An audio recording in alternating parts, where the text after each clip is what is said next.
Hello, आता आपण बघूयात तुला जपणार आहेचा एपिसोड रिव्ह्यू. आजच्या भागात आपल्याला असं बघायला भेटतं की मंजिरी अनन्याला समजवत असते आणि मंजिरी तिला सांगत असते की वेदाने काढलेलं चित्र आहे ना तुझ्याकडे. तेव्हा अनन्या बोलते की हो आई, पण आई हे असंच करायलाच हवं का?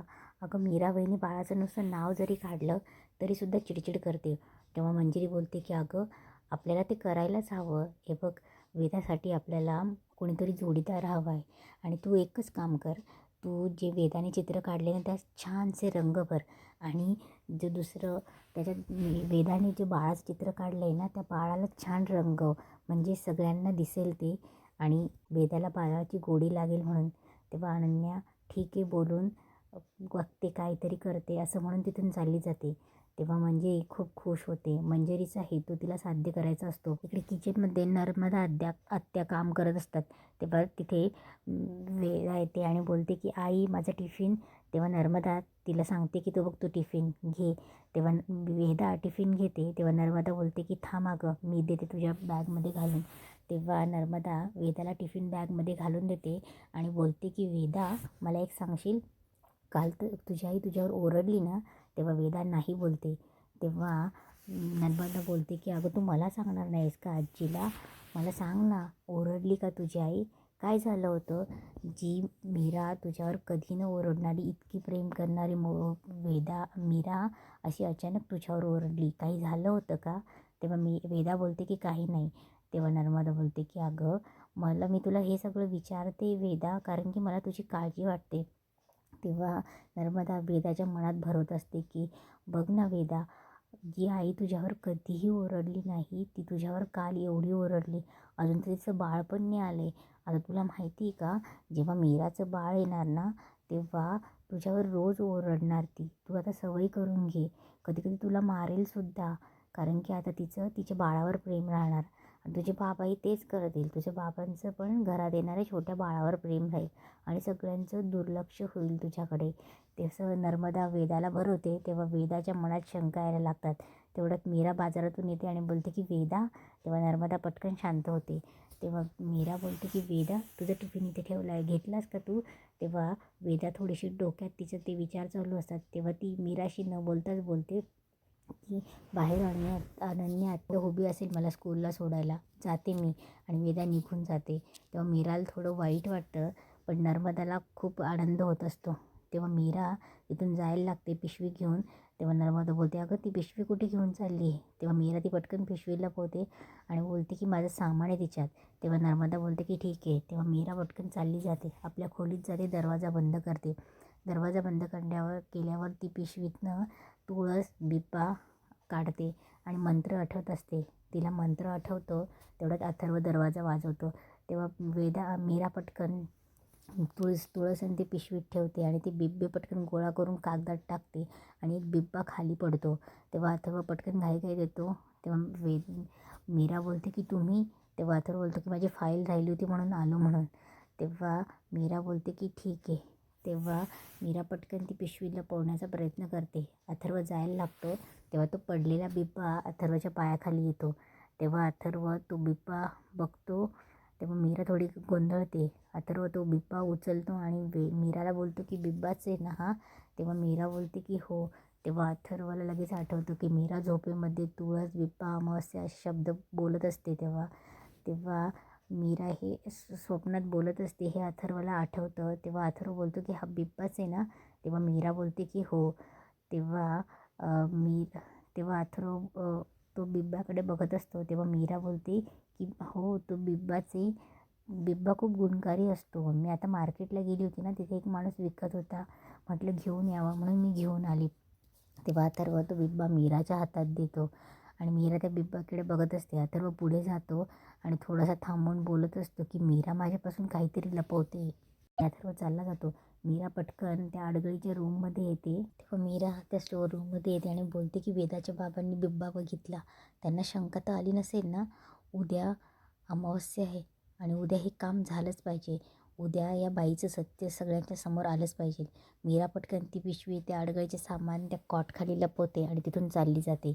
इकडे नर्मदा किचनमध्ये असते आणि दामोदरला बोलत असते की वेदा आपलं काम नक्कीच करणार. तेव्हा दामोदर बोलतो कुठलं काम? इकडे नर्मदा दामोदरला सांगत असते की मीराचं बाळ येऊ द्यायचं नाही आहे ना, ही ठिणगी आपण वेदाच्या मनात टाकली म्हणून. आता वेदा नक्की आपलं काम करणार. तेव्हा नर्मदा काम करत असते आणि तेवढ्यात मंजिरी येते. मंजिरी बोलते की हे काय स्वयंपाक झालेला नाही अजून. तेव्हा नर्मदा रागाने मंजिरीकडे बघते आणि बोलते की स्वयंपाक करणारी मी नाही फक्त इथे, तुझी सून कुठे आहे? तेव्हा मंजिरी बोलते की नर्मदा, मीराची स्वयंपाकघरात वाट बघणं तू आता सोडूनच दे, कारण की ती गरोदर राहिल्यावर मी तिला एकही काम करू देणार नाही. तेव्हा नर्मदा बोलते की मग तू काम करणार आहेस का वहिनी? तेव्हा मंजिरी बोलते की विसरलीस का तू नर्मदा, ज्यावेळेस तू बाहेर नाक घासलं होतं माझ्या पायावर, त्यामुळे तुला इथे या घरात राहायला मिळते आणि म्हणून घरातली कामं तूच करणार आहेस म्हणून. तेव्हा नर्मदा बोलते विसरली नाही, मी सगळं मनात साठवून ठेवले. तेव्हा नर्मदाला मंजिरी बोलते की मला माहिती तुझ्या मनात काय चालू होती, तुला या घराचं वारीस वाढवू द्यायचा नाही आहे ना, म्हणून तुला मीराचं बाळ नको आहे ना, पण आता मीराची वाटचे सगळे कामं तुला करावं लागणार आहेत म्हणून मंजिरी तिला चॅलेंज देऊन निघून जाते. तेव्हा नर्मदा हसत असते. तेव्हा दामोदर बोलतो बायको, वहिनी तुला एवढं बोलून गेले आणि तू हसतीयस. तेव्हा नर्मदा बोलते की मंजिरीचं स्वप्न पूर्ण होणार नाही, कारण की मी जो काही खडा टाकला आहे ना, त्यामुळे तिचं आता काहीही होऊ शकणार नाही आणि मीराचं बाळ या घरात येणार नाही. इकडे वेदा ती स्टडी करत असते. तेव्हा ती ड्रॉवर ओपन करते. तेव्हा ड्रॉवरमध्ये तिने काढलेलं स्केच असतं आणि त्याला मस्त रंग दिलेले असतात. तेव्हा वेदा ते स्केच बघते आणि तिला खूप खुश होते. त्या स्केचमध्ये आई, बाबा, ती आणि तिचा एक भाऊ असतो. तेव्हा ते चित्र बघत वेदा खूप खुश होत असते. तेवढ्यात तिला नर्मदाचे शब्द आठवतात की तू या घरात आली ना, तुझी जितकी लाड होतात ना, तेवढं तुझ्या मीरा आईला बाळ झाल्यावर ना त्याचे लाड होतील आणि तुझे होणार नाही म्हणून. तेव्हा वेदा संतापाने ते चित्र पुन्हा ठेवून देते. तेवढ्यात मीरा येते आणि मीरा बोलते की वेदा, काय गं, तू शाळेतून आलीस आणि अभ्यासाला लागलीस, पण तुला आईशी बोलावं असं नाही वाटलं? तेव्हा वेदा तिच्याशी बोलत नसते. ती बुक घेते आणि जाऊन बेडवर बसते. मीरा पुन्हा तिच्याकडे जाते आणि बोलते की वेदा, कोणीतरी रागवलं का माझ्यावर? तेव्हा मीरा तिची माफी मागते. तेव्हा वेदा काहीही बोलत नसते. तेव्हा मीरा बोलते की वेदा ऐक ना, हे बघ मला तुला अशी एक गोष्ट सांगायची, ती सांगितल्यावर आणि तुझा राग चटकन असा निघून जाईल.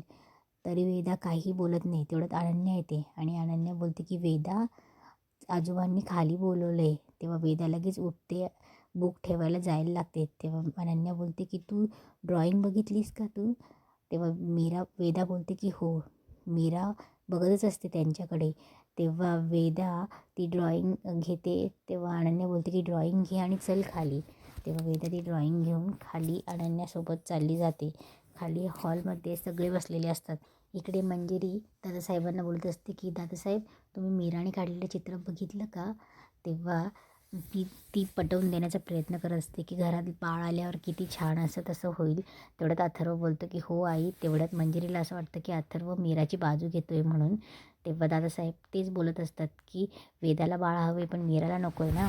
तेव्हा अथर्व बोलणार. तेवढ्यात मंजिरी बोलते की अथर्व तू नको टेन्शन घेऊ, मी मीराला बरोबर तयार करेल. तेव्हा अथर्व बोलतो की हो आई, मी तेच सांगतोय की मीरा बाळासाठी तयार झाली. तेव्हा मंजिरी खूप खुश होते. नर्मदा आणि दामोदरचा चेहरा पडतो. तेव्हा मंजिरी बोलते की अथर्व तू काय बोलतोयस? अंबिकालाही खूप खुशी होते. तेव्हा अथर्व बोलतो की हो आई, मीरा बाळासाठी तयार झाली.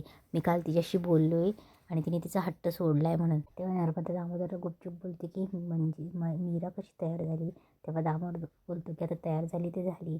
तेवढ्यात वेदा आणि अनन्या खाली येतात. मीराही येते. तेव्हा मंजिरी बोलते की मीरा, आणि मीराला जाऊन मिठी मारते. तेव्हा मीराला खूप राग येत असतो पण मीरा काहीही बोलत नाही. तेव्हा मंजिरी बोलते की मीरा, मी खूप तू इतकी आनंदाची बातमी दिली की मी खूप खुश आहे म्हणून. तेव्हा नर्मदा आणि दामोदर तिच्याकडे बघत असतात. तेव्हा मंजिरी बोलते की वेदा, तू काढलेलं चित्र दाखवस सगळ्यांना. तेव्हा वेदा चेहऱ्यावर नाराजगी असते. तेव्हा मंजिरी बोलते की वेदा दाखव चित्र. तेव्हा वेदा काहीही बोलत नाही. तेव्हा मंजिरी बोलते थांब मीच दाखवते. तेव्हा ती दादासाहेबांना चित्र दाखवते आणि बोलते किती सुंदर आहे ना. तेव्हा नर्मदा आणि दामोदर रागाने बघत असतात. दादासाहेब बोलतात की हो, खूपच सुंदर चित्र आहे आणि या चित्रामध्ये वेदाच्या भावना आहेत. वेदा, आता ह्या चित्रामधल्या भावना तुझ्या खऱ्या होणार आहेत हां. तुला भाऊ येणार आहे हां. तेव्हा वेदा काहीही बोलत नसते. तेव्हा मंजिरी शॉक होते. तेव्हा नर्मदा बोलते, या कार्टीच्या मनात मी भुंगा सोडला होता, हिने अजून तांडव कसा नाही केला? तेव्हा वेदा काहीही बोलत नसते. तेव्हा अनन्या बोलते की वेदा काय झालं? तेव्हा मंजिरी बोलते की आता सगळं खूप छान होईल, आता सगळ्यांचे गैरसमज दूर होतील बाळ आल्यावर. तेव्हा अथर्व बोलतो की वेदा अगं तू का अशी शांत बसलीस? ते बघ आजीने त्या चित्रामध्ये किती छान रंग भरलेत, जा ते चित्र बघ. तेव्हा वेदा उठते आणि जायला लागते. जाते खूप शांतपणे. मंजिरी थोडी चिंतेतच असते. नर्मदालाही काही कळत नसतं. तेव्हा वेदा ते ड्रॉइंग बुकवरचं चित्र बघते आणि तिच्या लहान भावाचा फोटो असं बघत असते. तेव्हा तिला नर्मदाने सांगितलेले सगळे शब्द आठवत असतात. तेव्हा वेदा ते चित्र खाली ठेवते आणि पेन घेऊन त्या मुलाच्या चित्रावर पूर्ण चिरखाडून ठेवते आणि पूर्ण रागाने चिरखाडत असते. सगळे शॉक होतात. तेव्हा मंजिरी ओरडते वेदा आणि इथेच आजचा एपिसोड संपतो.